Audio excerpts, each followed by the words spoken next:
What do we see with Moses being called out of, in some ways, the comfort of Egypt, where they had to think about very little and worry about certainly. little. Yeah, Moses certainly had comfort, but being called out into the wilderness, suffering, going through trials and tribulations. Lehi and Nephi, what do? Called out into the wilderness, trials and tribulations.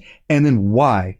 Lehi tells us why in verse 3. This is perfect. Verse 3, wherefore I know that thou art redeemed because of the righteousness of thy Redeemer. For thou hast beheld that in the fullness of time he cometh to bring salvation unto men, and thou hast beheld in thy youth his glory.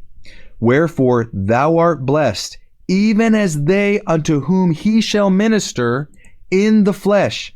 For the Spirit is the same yesterday, today, and forever, and the way is prepared from the fall of man, and salvation is free.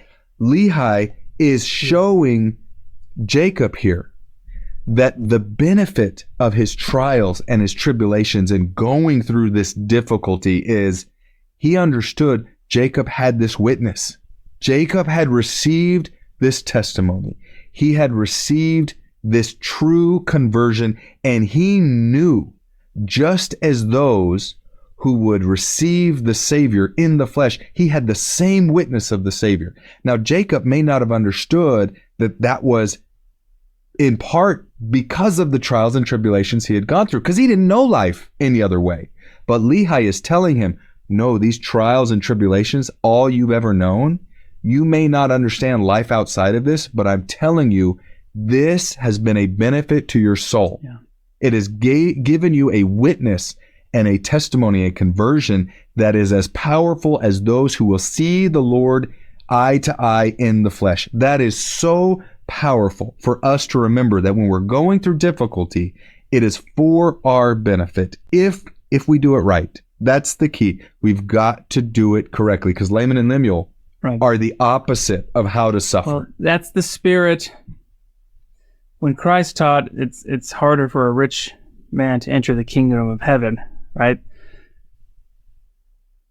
It's the spirit in which you approach life. Right? What's the difference between Nephi and Laman and Lemuel? Nephi was willing to give up the comfort for the truth. Laman and Lemuel were not.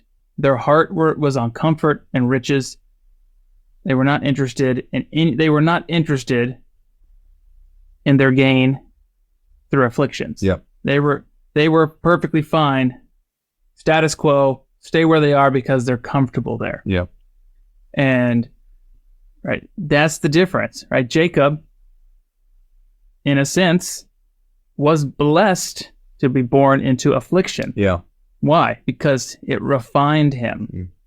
And he was blessed to be given the opportunity, right, to develop that personality and that heart that just, even if he were then put into a position of comfort and riches and wealth, it still would not captivate his heart because he has been refined through the afflictions and the difficulties, right? That's what it means for the afflictions to be consecrated.